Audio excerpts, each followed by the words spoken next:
at you with a quick little video. This one is kind of just my overall philosophy on who I am taking from level 81 or from level 80 to level 81 first, and 82, 83, 84, 85, so on and so forth, and just kind of going over the overall strategy, who I think it's best to level up first, and kind of which characters you want to go for. So first and foremost, I think what is most important is always to have your arena team at the current level that you are at. So first and foremost, I think the arena team should be first. The reasoning behind this is the higher you are ranked in the arena, the more cores you're getting as a direct reward. So, you look here, Kale is currently in the 11 to 20 range. If I can hold this, that gets me 250 cores. So not only do I get a refund of my 200 cores that I would spend on my daily energy anyway, I'm also getting a bonus 50 cores. Ideally, though, if you can kind of get in the 21 to 50 rank, you're at least getting a refund for what you're spending a day. The higher you can get, obviously, the better. For Kale, I normally try to kind of stick around the 21 to 50 range, and kind of the same for Mini. Dracarys is a little bit of a slacker, and he's kind of in the 100 range, so that's definitely something I'm kind of working on currently. But so what we're looking here, arena team, first and foremost, you should always have at your current level. Following that, it gets a little bit more lane dependent on where you're at in the Doom Raid. So for Kale in particular, my Doom Raid goes as follows. So I am Tech, Mystic, Mutant, Bio, and then Skill. So that's basically the order in which I am leveling up my teams.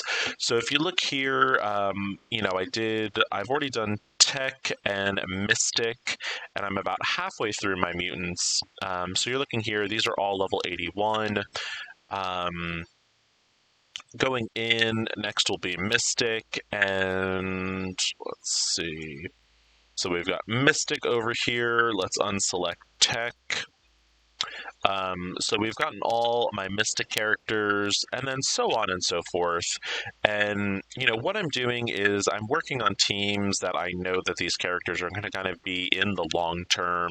So any characters that I'm kind of thinking might be getting replaced, I'm certainly not bringing up to level 81. So that's just something, I guess, to kind of keep in mind. So that's kind of what I'm working on. Now, another thing that I would really suggest is, if you're taking a character from level 80 to level 81, it takes roughly about 400, and I think it's 45 gold, if I'm not mistaken. So 443. So what I would highly recommend is not to take up more than 5 characters. And the reasoning behind that is if you only take up 5 characters, which I've already done today, you basically kind of stop right at the milestone 15, which is really the last milestone you want to be completing.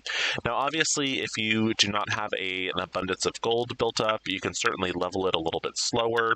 You certainly don't need to level 5 characters a day. That is a lot. But Kale, currently, I don't really have much else I'm spending on, so I don't mind. Now, what I would also recommend is, if by some chance I hit level 82 before I actually am able to finish my raid teams, I will still make sure that my arena team is level 82, and then I will go back and finish getting the rest of my raid teams to 81, and then 82, 83, etc. But a good rule of thumb is you should always have your arena team as the same level you are, and then just kind of build up that raid team afterwards. Following that, once you get your raid team all built up to level 85, what I would then start suggesting is looking at characters that you're potentially taking into Dark Dimension 5, and just kind of maybe start planning that out a little bit. We don't really know what the requirements are going to be. There are some rumors floating around that they are going to be kind of traits. And what I mean by that is you might be looking at the very similar Doom traits, so Bio, Mutant, Mystic, Tech, and Skill.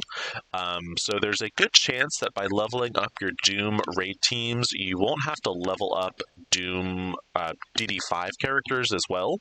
That's just kind of a wild theory, I guess, at this point, since we don't know the actual requirements. But it seems like the game is kind of drifting towards that pattern. So I think there's a really good chance chance that we could be looking at DD5 that'll have traits like bio, like mutant, like skill, like tech, etc. So hopefully you won't have to level up another set of characters to 85 for DD5 as well. But if that doesn't end up being the case, if it's a little bit more of a broad trait requirement like city, global, mystic, you might want to look at characters that are going to be Dark Dimension 5 viable and, kind of maybe start saving some gold to take them to 85 as well. But anyway, just to kind of recap, what I would say your priorities should be is your arena team, always first and foremost, it should match your level. Following that, you should do your raid teams, and then any characters you're planning into take 5. Hopefully you found this little level video guide helpful. As always, thank you so much for watching. Please like and subscribe if you found this video helpful. Hope everyone is having a good week, and take it easy.